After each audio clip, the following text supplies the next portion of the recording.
गुरुर्ब्रह्मा गुरुर्विष्णु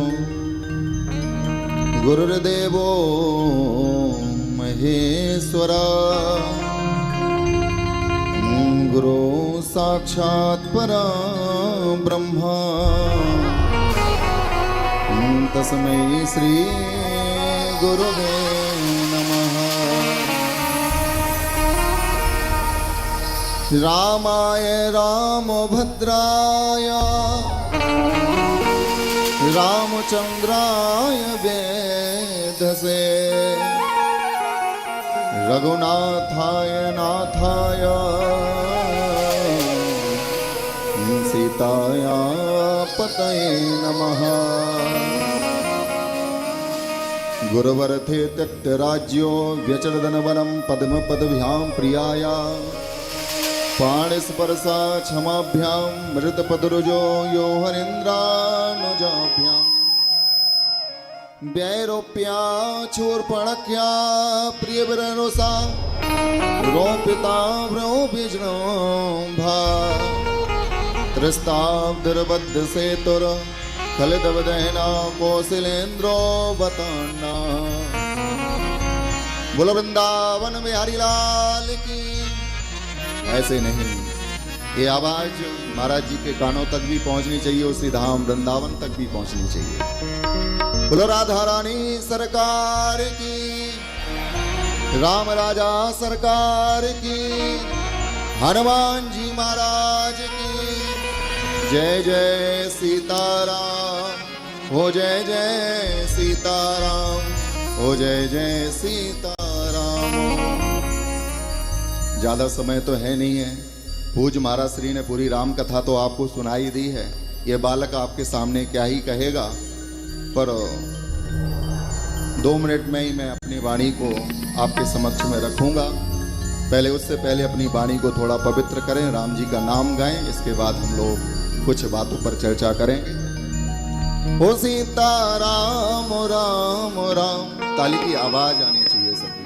ओ सीता राम राम राम, ओ सीता राम राम राम, ओ सीता राम राम, ओ सीता राम राम राम, ओ सीता राम राम राम, ओ सीता राम राम राम, आशा एक राम जी से दूजी आशा छोड़ दे। आशा एक राम जी से दूजी आशा छोड़ दे। नाता एक राम जी से दूजा नाता तोड़ दे। नाता एक राम जी से दूजा गाइए सभी लोग। ओ सीता राम राम राम, ओ सीता राम राम राम, ओ सीता राम राम राम, सीता राम राम राम, ओ सीता राम राम राम, ओ सीता राम राम राम, ओ सीता राम राम राम, सीता राम राम राम, ओ राजा राम राम राम, राजा राम राम राम, राजा राम राम राम, सीता राम राम राम। बोलो राजा रामचंद्र सरकार की। बोलना पड़ेगा राधे राधे। इतने धीमे से नहीं, थोड़ा और जोर से बोलना पड़ेगा राधे राधे।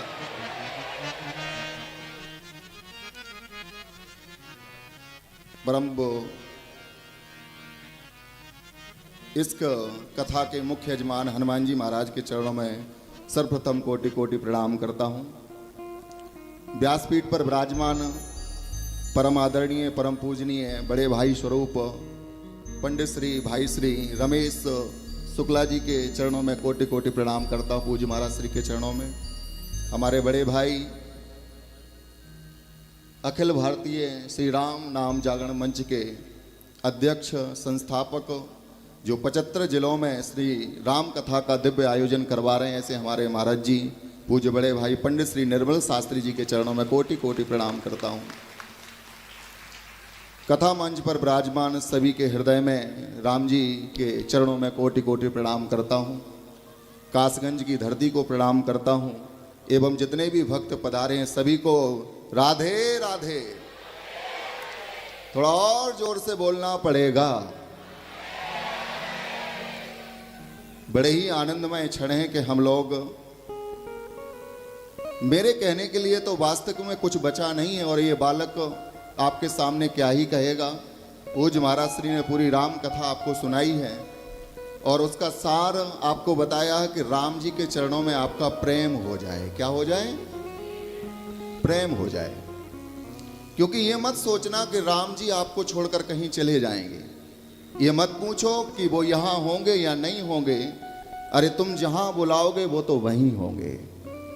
महाराज जी पूज्य महाराज श्री जहाँ जहाँ भी कथा करेंगे और आपके हृदय में अब राम जी बैठ गए हैं हृदय में। क्योंकि राम जी कहाँ बैठते हैं? बोले जहाँ निर्मल मनजन सो मोहि पावा, मोह कपट छल छित्र न भावा। और पूज्य महाराज श्री ने कथा में आपको सुना सुनाकर आपका मन निर्मल ही कर दिया है। और जहाँ निर्मल मन हो जाता है वहाँ राम जी आकर विराजमान हो जाते हैं। हो जाते हैं कि नहीं हो जाते? जैसे भवन खाली होगा तो किसी का भी रहने का मन कर जाएगा, पर भवन में यदि काम क्रोध लोभ मोह मद मत्सर भरे होंगे तो कहाँ बैठेंगे राम जी। और कासगंज के भक्तों का हृदय तो निर्मल हो गया, इसलिए राम जी उनके हृदय में ही आकर विराजमान हो गए। इसलिए मत पूछो कि वो यहाँ होंगे या नहीं होंगे। अरे तुम जहाँ बुलाओगे वो वहीं होंगे। और ये तो कासगंज की धरती है। मुझे यकीन है कि जितने दिनों तक यहाँ कथा चली राम जी तो यहीं होंगे, वो यहाँ छोड़कर कहीं नहीं जाएंगे। सनातन धर्म में 4 ग्रंथों को विशेष महत्व दिया गया है। महाभारत, गीता, श्रीमद् भागवत और राम कथा। याद रखना भैया, ये चारों ही आपको अलग अलग निर्देश दे रही हैं। महाभारत हमें रहना सिखाती है, महाभारत हमें करना सिखाती है। गीता, महाभारत हमें रहना सिखाती है, गीता हमें करना सिखाती है, भागवत हमें मरना सिखाती। और याद रखना भैया, ये राम कथा तो हमें और सिर्फ जीना सिखाती है कि हम जिए कैसे। भाई और भाई का प्रेम कैसा हो, पिता और पुत्र का प्रेम कैसा हो, सास और बहू का प्रेम कैसा हो, और पति और पत्नी का प्रेम कैसा हो। नहीं तो आजकल आप देख रहे हो ना, हम दो हमारे दो, रोज ही झगड़ा होने दो। पति और पत्नी के बीच में टकरार ही टकरार है, फिर भी कहते हैं कहो ना प्यार है। कहां से कह दें जो इतनी टकरार है। पर ये राम कथा हमें जीना सिखाती कि हमें कैसे जीना चाहिए।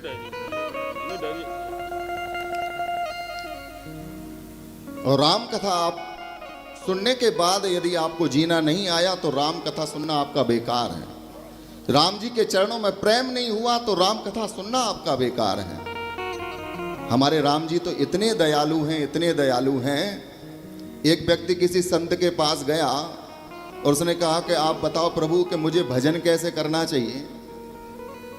महाराज जी ने कहा कि ज़्यादा मेरी खोपड़ी खाने की जरूरत नहीं है। अगर तुझे ज़्यादा ही भजन करने का शौक चढ़ा है तो बस दिन भर राम राम बोल और कुछ मत करो। क्योंकि नाम से बड़ा इस कलयुग में कुछ नहीं है। सतयुग में, त्रेता में, द्वापर में और ये कलयुग चल रहा है। जब सतयुग में हम करोड़ों वर्षों तक, हजारों वर्षों तक ऋषि मुनि तपस्या करते थे तब कहीं प्रभु मिलते थे। त्रेता आया, यज्ञ करते थे, अनुष्ठान करते थे, तब जाकर कभी भगवान मिलते थे। द्वापर आया, अनुष्ठान करके पूजा पाठ करके तब कहीं जाकर भगवान मिलते थे। पर भैया कलयुग में तो मीरा को केवल नाम गाकर ही मिल गए, केवल नाम लेकर ही मिल गए। उस व्यक्ति ने कहा कि तुम्हें नाम गाऊं और कहीं भी गा सकता हूं। बोले बिल्कुल कहीं भी गाऊं। देखो ज्यादा समय नहीं पर यह कहानी आपको शिक्षा देगी। मैं बहुत जल्दी आपको इस कहानी का सार बताऊंगा। तो उसने कहा कि कहीं भी गा सकता हूं। बोले बिल्कुल गाओ। वो बैठा था वॉशरूम के अंदर, वहां भी राम राम गा रहा था। राम राम राम राम राम, जहां भी जाता वहीं गाने लगता। अंदर बैठा हुआ था। हनुमान जी महाराज प्रकट हो गए, बोले तुझे शर्म नहीं आती, यहां बैठकर भी हमारे भगवान का नाम ले रहा है। एक जोड़का लगाया, यहां भक्त को लगा, वहां प्रभु को चोट लग गई। हनुमान जी महाराज जब राम जी के पास पहुंचे तो आज क्या देखा कि राम जी का चेहरा उतरा हुआ है और इतने मलिन मुख से बैठे हुए हैं, आंखों में अश्रुपात हो रहा है। हनुमान जी महाराज तो चरणों में गिर गए, प्रभु भक्त के होते हुए, हनुमान के होते हुए आपके आंखों में आंसू। बोले देखो मेरी पीठ देखो, थोड़ा जोर ध्यान से। और जब पीठ देखी भगवान की तो क्या देखा कि एक हाथ छपा हुआ है पूरा। हनुमान जी ने कहा कि जिसने ये गुस्ताखी की है, जिसने ये किया है, मैं उसे छोड़ूंगा नहीं। चेक करवाया सबसे, सब आए, हर एक बानर चेक कर रहा पर किसी का हाथ मैच नहीं कर रहा है। राम जी महाराज ने कहा कि हनुमान जी ये जो तुम दूसरों को चेक करा रहे हो, एक बार अपना हाथ भी तो चेक करो। और जैसे ही हनुमान जी ने अपना हाथ रखा तो पूरे फिंगरप्रिंट मिल गए।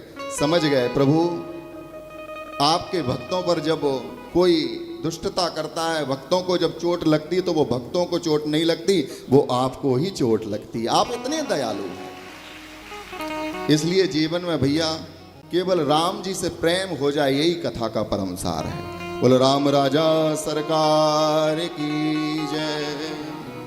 अंत में बस यही कहूंगा कि जिंदगी में सदा मुस्कुराते रहो, फासले कम करो, दिलों को मिलाते रहो। दर्द कैसा भी हो तुम कोई गम ना करो, तुम सितारा बनो कासगंज के लोग और हमेशा मुस्कुराते रहो।